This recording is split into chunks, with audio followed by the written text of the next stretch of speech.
Okay guys, welcome back to another episode. இந்த episode எதை பற்றி பார்க்க போறோம்னா, இன்னைக்கு நடந்து முடிஞ்ச Sunrise Hyderabad vs Mumbai Indians match பற்றி தான் பார்க்க போகிறோம். எனக்கு இந்த மேட்சை பார்க்கும்போது என்ன ஞாபகம் வருதுன்னா, ஒரு டீமுக்கு அஸ்திவாரம் எவ்வளோ முக்கியங்கிறது தான் ஞாபகம் வருது. லைக் அதாவது இந்த டீமோட ஒரு ஓப்பனிங் ஸ்டார்ட் எவ்வளோ முக்கியங்கிறதா ஞாபகம் வருது. சன்ரைஸ் ஹைதராபாத் என்ன ஆச்சுன்னே தெரில. ஃபர்ஸ்ட் மேட்ச்ல தான் சூப்பராக இருந்துச்சு. அதுக்கப்புறம் அவங்களுக்கு என்ன நடக்குதுன்னே புரியல. சரி, ஓகே, நானே பேசிட்டு இருக்கேன், என் ஃப்ரெண்டு பேசட்டும். என் கூட என் ஃப்ரெண்டு இருக்கான். கிஷோர், ஹாய்டா. ஹாய் ஹரி. என்னடா ஃபர்ஸ்ட் ஹோம்ல தான் டாமினேட் பண்ணிட்டு தான், இப்போ ஹோம்லயும் வந்து எல்லாரும் போட்டு அடிக்க நீ ஆரம்பிச்சிட்டாங்க. சொன்னதான் ஃபர்ஸ்ட் சொன்னதான் என்னன்னே புரியல. அதுதான் ஆன்சர். ஹரி, இது நம்ம ஸ்கில் செட் இஷ்யூவா இல்ல இன்டென்ட் இஷ்யூவா எதுவுமே நம்ம என்னன்னே சொல்ல முடியல. எனக்கு ஒண்ணுமே புரியல. ஆனா என்னன்னா, ஓப்பனிங் விக்கெட் போச்சுன்னா இசான் கிஷனும் அட்டாக்கிங் தான். அதுக்கடுத்து நிதிஷ் ரெட்டி இந்த சீசன் ரொம்ப லெட் டவுன் பண்ணிட்டான். ஆமா, அந்த பிஜிடில இருந்து அவனுமே தப்பிச்சுக்கிட்டே இருக்கான். பிஜிடி நல்லா அடிச்சுட்டு வந்தான். அதுக்கப்புறம் இந்த வருஷம் ஒரு மேட்ச் கூட அடிக்க முடியல அவனால. அவன் டபுள் மைண்டடா மாட்டிட்டான்னு நினைக்கிறேன். இந்த டீம்ல அவனுக்கு எந்த ரோல்னு தெரியும். அடிக்கிறது ரோலா இல்ல நம்ம டிஃபென்சிவா ஆடணுமா, எந்த ரோல்னே தெரியாம மாட்டிக்கிறான்னு நினைக்கிறேன். தேங்க்ஸ் டு அந்த கிளாசனும் அந்த அபினவ் மனோகர் பார்ட்னர்ஷிப் தான் டீசென்ட். ஒவ்வொரு தாட்டி தாண்டாரி பண்றாங்க. பவர் பிளேல அந்த 6 விக்கெட் 5 விக்கெட் விட்டுட்டு கடைசிக்கு அந்த டீசென்ட் ஸ்கோர் 150 160 போனதுக்கு அப்புறம் ஈஸி சேஸ் தான் ஆக போகுது எப்படின்னாலும். அது என்னன்னே போடல. ஒரு 2-3 மேட்சாவே ஹெட்டுக்கும் கிளிக் ஆக மாட்டேது, அபிஷேக் சர்மாக்கும் கிளிக் ஆக மாட்டேது. டாப் 3 3 பேருமே போயிடுறானுங்க. கீழே என்ன பிரச்சனைனா, கீழே ஆடுறவனுக்கு அந்த அளவுக்கு நின்று ஆடுற மாதிரி இல்லை. ஏன்னா எல்லாருமே ஸ்ட்ரோக் மேக்கர்ஸா இருக்கானுங்க. அந்த பொறுமை யாருக்கு இருக்க மாட்டேது. அதனால அவங்க ரொம்ப பாதராறாங்க நடுவுல.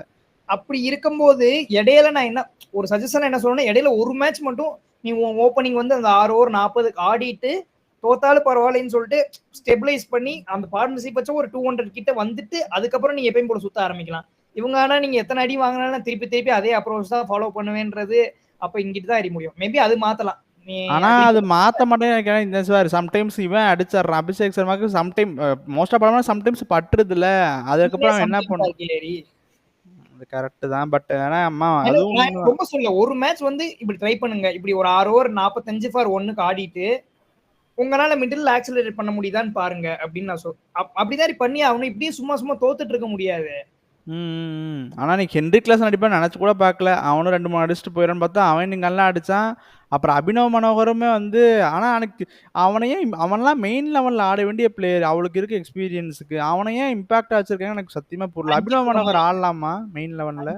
ஆடணும் தான். அங்கித் வர்மா நல்லா பெர்ஃபார்ம் பண்ணிட்டனால அவங்க 2 ஸ்டார்ட்ல ஒருத்தவர் தான் ஆட முடியும். இன்னைக்கு அவங்களுக்கு அந்த பிளானே அது கிடையாது. இவங்க இம்பாக்ட்ல வந்து சமியை கொண்டு வரதான் பிளான். விக்கெட் போனதால பேட்ஸ்மேன் இறக்கிட்டாங்க. என்ன இப்ப நான் அதெல்லாம் வந்து எனக்கு ஒண்ணுமே புரியல. அது என்னன்னு சரி உனக்கு ஃபீல் ஆகலைன்னா ரிவ்யூ ஏதாவது சுத்தி இருக்கவனை பார்த்து பவுலர் அவ்வளவு கான்பிடென்டா இல்ல. தீபக் சகர்ல சும்மா திரும்பிட்டான். கீப்பர் அப்பீல் பண்றத பார்த்துட்டு சும்மா கை தூக்குனா அவனும் அம்பையர் கை தூக்கிட்டு திடீர்னு போய் ஃபுல்லா தூக்குறான்.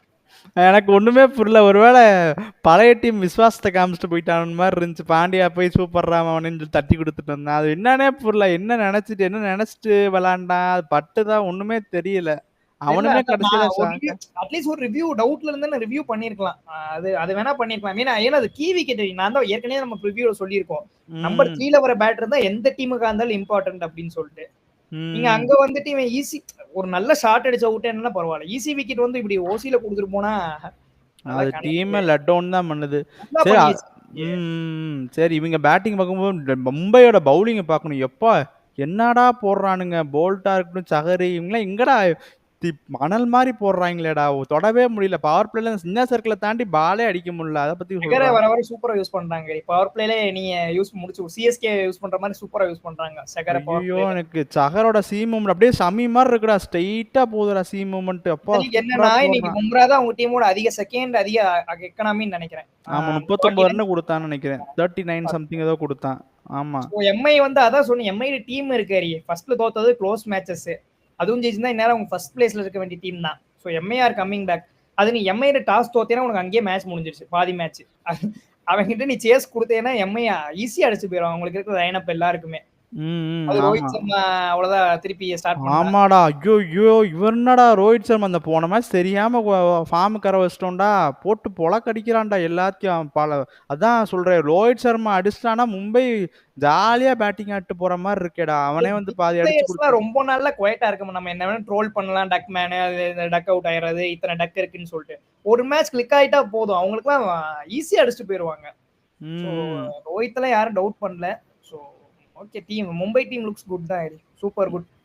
சரி, அப்ப வில் ஜாக்ஸுமே இப்ப அடிக்க ஆரம்பிச்சிட்டான். நீ என்ன சொன்ன? ரிக்கல்டன், வில் ஜாக்ஸ் ஒண்ணா ஆட முடியும். இப்பயும் அதே ஸ்டாண்ட்ல இருக்கியா அதான் இல்ல? சொல்றேன். அதே நான் எப்பயும் அதே ஸ்டாண்ட்ல தான் இருப்பேன். பட் வில் ஜாக்ஸ் கிட்ட இந்த 2 ஓவர் வாங்குறாங்க. So okay. சரி, அவ்வளவு ஒண்ணுல பழைய வில் ஜாக்ஸ் நீ பாத்தியா? நீ சொல்லு. எனக்கு எந்த வந்து மேட்ச் நீ கணக்கு போடு. இன்னும் அந்த சீசன் எனக்கு 50 அடிக்கலன்னு நினைக்கிறேன் வில் ஜாக்ஸ். வில் ம். ஜாக்சன் வந்து நீங்க ஒரு பவுல் ஒரு ஆல்ரவுண்டர் கேட்டகரி அப்படின்னு பார்த்தேன்னா சரி ஓகே, டீம்ல ஜஸ்ட் இன்னைக்கு ஓவரும் போடல. பட் வச்சுக்கிறாங்க, அவங்க எடுத்துட்டாங்கன்னு சொல்லி ஆட வச்சிருக்காங்க. நான் இன்னமும் அதை ரொம்பலாம் சஜஸ்ட் பண்ண மாட்டேன். But okay. ஓகே. எனக்கு அப்புறம் சன்ரைசர்ஸ் ஹைதராபாத் பவுலிங்க பார்க்கும்போது எனக்கு என்ன சொல்றதுன்னே தெரியல. இப்ப பேட் கமின்ஸுமே பார்த்தீங்கன்னா, பழைய பேட் கமின்ஸ் மாரி எனக்கு தெரிய மாட்டேங்குது. இந்த விக்கெட் எடுக்க மாட்றான். 4 ஓவருக்கு 10 ரன் கொடுத்துருக்காரா? இல்ல. அந்த விக்கெட் டேக்கிங் இது மாரி இல்ல. அப்படி சொல்ல வரலடா. இந்த குரூசியல் டைம்ல ஒரு பிரேக் த்ரூ குடுப்பான். ஈவன் தோ வந்து போன சீசன் நீ பார்த்தேன்னு ஓகே. வச்சுக்கோயேன், குரூசியல் டைம்ஸ்ல ஒரு பிரேக் த்ரூ குடுப்பான். இந்த வட்டம் அவனுமே ரன்ஸ் ஓவரா கன்சீட் ஆற மாரி இருக்குது. யாருமே சமியும் நமக்கு முன்னாடியே பேசியிருந்தோம். பழைய சமி மாரி இல்லன்னு. இப்ப ஜாம்பா இப்ப கிடையாது. அவங்க என்ன யார் இப்ப எடுக்கிறப்போ ஒண்ணுமே எனக்கு புரிய மாட்டேங்குது. அத பத்தி சொல்லு. பேட் கமின்ஸ் பாயிண்ட் அக்ரி பண்ணிக்கிறேன். இன்னொன்னு அக்ரி பண்ணிக்கிறேன். பழைய பேட் கமின்ஸ் நீ பார்க்கலன்ற, நான் பழைய பேட் கமின்ஸ் இப்பதான் பாக்குறேன்னு அக்ரி பண்ணிக்கிறேன். பேட் கமின்ஸ்ல T20ல நீ இப்போ ரொம்பலாம் டெட்லி பவுலரா கிடையாது. ஆஸ்திரேலியா டீம்லயே அந்த 4 ஃபாஸ்ட் பவுலர்ஸ்ல பாத்தீங்கன்னா கடைசி ரேங்க்ல பேட் கமின்ஸ் தான் இருப்பான். பவுலிங் ரேட்டிங் நீயே சொல்லு. ஸ்டார்க், ஹேசல்வுட் அந்த மாதிரி நீ கணக்கு வச்சேன்னா கடைசியில தான் இருப்பான். ஆமா. ஓகே, லாஸ்ட் சீசன் அக்ரி பண்ணிக்க செம்மையா வந்து கரெக்டான விக்கெட் டேக்கிங் அப்ப பிரேக் த்ரூ சூப்பரா கொடுத்தேன். இந்த சீசன் ஒன்றும் இல்லை. வேற சமயம் உட்கார வச்சாங்க பெர்ஃபார்மன்ஸ் நின்று. உனட்கட் ஃபர்ஸ்ட் ரீக்கல் 10 விக்கெட். ஓகே, உனட்கட் தெரியும் நம்ம அது. ஓகே, வேற ஹர்ஷல் பட்டேல் இந்த சீசன் ஹர்ஷல் பட்டேல் சூப்பரா போட்டிருக்காங்க. நான் அக்ரி பண்ணி தான் ஆகணும். விக்கெட் காலமும் எக்கனாமி காலமும் சரி, ஒரு தாட்டி ஹர்ஷல் பட்டேல் சூப்பரா இருக்கு. அவங்களுக்கு இந்த ஃபாரின் பவுலரும் ஒன்றும் அவ்வளவு பெரிய பவுலர் இல்லை. சும்மா இந்த ஈசன் மலிங்காலாம் வந்துட்டு எப்ப அவனும் ஒரு மேட்ச் ஏதோ யாக்கரா போட்டா அதுவும் கடைசியில் அடிச்சிட்டாங்க. ஸோ பவுலிங்லாம் அவங்க எஸ்ஆர்எஸ் முன்னாடி நம்ம என்ன சொல்றோம், அவங்க வந்து ஸோ அவங்க பேட்டிங் கிளிக் ஆனதா சான்ஸ். இப்ப சீசன் முடிஞ்சிருச்சு அவங்களுக்கு. அவங்களால வெளியே பெஞ்ச்ல உட்காந்துருக்கீங்கன்னு சான்ஸும் தர முடியாது. இவங்களே வந்து ஃபாரின் பிளேயர்ஸ் இஷ்டத்துக்கு ஆடிட்டு க்ரௌட் என்டர்டெயின் பண்ண வேண்டியதான். அவங்களுக்கு அவ்வளவுதான், சீசன் முடிஞ்சுன்னு தான் எனக்கு தோணுது. இதுக்கு மேல அவங்க எவ்வளவு பாயிண்ட்ஸ்ல இருக்காங்க? அவங்க 2 மேட்ச் தான் ஜெயிச்சிருக்காங்க. சென்னை மேல அவங்களும் 2 மேட்ச் தான். எனக்கு வாய்ப்பே கிடையாது. அது எனக்கு சத்தியமா எஸ்ஆர்எஸ் வெளியே போறது நினைச்சா சத்தியமா நம்பவே முடியல. இப்படி ஒரு ஸ்ட்ராங்கான ஒரு பேட்டிங் டீம் வச்சுக்கிட்டு குவாலிஃபை ஆகணும்னு நினைக்கும் போது ரொம்ப ஒரு மாதிரி ஆச்சரியமா இருக்குது. அதாவது எல்லா டீம்ல இன்டென்ட் மிஸ் ஆகுதுங்கிறோம். இந்த டீம் எல்லா இன்டென்ட் இருக்குது, ஆனாலும் வந்து மிஸ் அவுட் ஆயிருக்காங்கிறது வந்து புரியல. எந்த மாதிரி வந்து இந்த இன்டென்ட் எடுத்துட்டு போகணும்னு அதை கொஞ்சம் எக்ஸ்பிளைன் பண்ணேன். எந்த மாதிரி இருக்கணும் ஒரு இன்டென்ட்னா? அதான் எல்லா டீம்லயும் வந்துட்டு இவங்க கிட்ட வந்து நீ பாத்தீங்கன்னா டிஸ்ட்ரக்ஷன் இருக்கு. டிஸ்ட்ரக்ஷன் வந்து ஃபுல்லா இருக்கு. பட் அந்த மேட்ச் சிச்சுவேஷன் பொறுத்து எடுத்துட்டு போய் ஆடுறதுன்றது ஹெட்டுக்கு வந்து அது முடியும். ஆனா வந்து இந்த ரோலை ஓப்பனிங்ல வந்து நீ அந்த ரோல் பண்ண முடியாது. ஸோ ஹெட்டை நான் கிளைம் பண்ண மாட்டேன். அபிஷேக் சர்மா அதை விட்டுட்டேன். ஸோ இசான் கிஷன் அந்த இடத்துல நீ மேபி ஆக்ஷன்ல வந்து ஒரு மாதிரி ஒரு ஆங்கரிங் பண்ற பிளேயர் இல்ல ஒரு மாதிரி என்ன சொல்ற ஒரு 35 பால் 40 பால் 50 அடிக்கிற பிளேயர் வச்சிருக்கலான்னு ஒரு ஐடியா. இசான் கிஷன் தப்புலாம் சொல்ல மாட்டேன். பட் நீ எல்லாருமே அப்படிதான். நிதிஷ் ரெட்டிக்கு அந்த ரோல் கொடுத்துருக்காங்க போல, நீ தான் ஆங்கர் பண்ணி இது பண்ணணும்னு. பட் அதனால முடியலன்னு நினைக்கிறேன். அவனுக்குமே அந்த பொறுமை இருக்க மாட்டேது. 2-3 ஆடுறான், அதுக்கப்புறம் ஒரு பவுண்டரிக்காக ஒரு ஷாட் ஆடிடுறான். கரெக்ட். அதுவும் கரெக்டா நேரத்துக்கு எங்கேயாவது போய் கைக்கே விழுந்துருது. போல்டல் ஆக மாட்டான், தூக்கி கரெக்டா ஷாட் அடிக்கிறேன் எங்கேயா கையில போய் விழுந்துருது. ஸோ அவன் அந்த இடத்துல வந்து அந்த இசான் கிஷன் நிதிஷ் ரெட்டி அந்த 2 இடத்துல வந்து ஒரு நல்ல ஒரு ஆங்கரிங் பண்ற இடத்துல ஒரு பேட்ஸ்மேன் இருந்தா கூட ஒரு ஸ்டெபிலைஸ் பண்ணிக்கலாம். இப்ப எல்லாருமே அப்படி கிளாசன் தான் பொறுத்து ஆட வேண்டியதா இருக்கு. மேட்சுக்கு மேட்ச் கிளாசனோட நேச்சுரல் கேமே அவனால ஆட முடிய மாட்டேங்குது. பால் எடுத்து ஆடிட்டு அதான் ஒரு இடையில ஒரு நல்ல பேட்ஸ்மேன் இருக்கலாம். நல்ல பேட்ஸ்மேன் மீன்ஸ் ஆங்கரிங் பண்ற ரோல் வந்திருக்கு. அதான் இப்ப பாத்தீங்கன்னா இப்ப எஸ்ஆர்எஸ் யாருனால ஏறி முடியும்? அவங்க டீம்ல டேலண்ட் இல்லைன்னு சொன்னா எல்லாரும் நம்மளே தான் சொல்லுவாங்க. கரெக்ட். ஆனா மும்பை கரெக்டான நேரத்துல பீக் அடிக்கிறானுங்க. எல்லாம் ரோஹித் சர்மா கிளிக் ஆகுது. சூரியகுமார் இன்னைக்கும் 19 பால் 40 அடிச்சிருக்கான். ஸோ பவுலிங் பார்த்தா திடீர்னு டெட்லி பவுலிங்கா இருக்கு. சாண்டன் ஆனா ஒரு அன்சங் ஹீரோவா இருக்கான் சாண்டன் எல்லா மேட்சும். பாத்தியா போன மேட்ச் அகாடமி போட்டு இந்த மேட்ச் சாண்டன் அகாடமியா போட்டிருக்கான். அது பாத்தியா சாண்டனர்? சாண்ட்னர் வேற லெவல். சாண்ட்னர்லாம் பேசுறதுக்கு ஒண்ணுமே இல்ல. எல்லா மேட்சும் அந்த 6 எக்கனாமிக் கீழ தான் இருப்பான். அது நம்ம எல்லாருக்குமே தெரியும். பட் முன்னாடி இருந்து எம்ஐ டீம் வந்து இப்ப ஜிடி டீம்னா வந்து ஆன் பேப்பர் பாத்தீங்கன்னா ஓகே சுமாரா இருந்தாங்க. இப்ப நல்லா விளையாடி டாப் 1ல இருக்காங்கன்னு இது பண்ணா. மும்பை உனக்கு ஆன் பேப்பர்லயே தெரியும் அவங்க ஸ்ட்ராங்கர் சைடுன்னு சொல்லிட்டு. சோ அவங்க நார்மலா அவங்க சும்மா அவங்களோட பொட்டன்ஷியலுக்கு விளையாண்டாலே போதும். மும்பை எந்த டீம்னாலும் ஜெயிச்சு போயிருவாங்க. சரி ஓகே. நாங்கள் எங்கள் பாயிண்ட்ஸ்லாம் சொல்லிட்டோம். நாங்கள் பாயிண்ட் ஷோட் பண்ணிட்டோம்னா நீங்கள் கமெண்ட்ஸில் சொல்லுங்கள். ஸோ வீடியோ பார்க்குறவங்களாம் மறக்காமல் லைக் பண்ணுங்கள், ஷேர் பண்ணுங்கள், கமெண்ட் பண்ணுங்கள். மறக்காமல் சப்ஸ்கிரைப் பண்ணி பெல் ஆலில் போட்டுக்கோங்க. அப்போ தான் நாங்கள் போகிற வீடியோ டக்குன்னு வரும். நெக்ஸ்ட் நாங்கள் இது மாதிரி நல்ல ஒரு ரிவ்யூ சந்திக்கிறோம். Until then it's bye from Hari. Bye guys. பேடா கிஷோர்.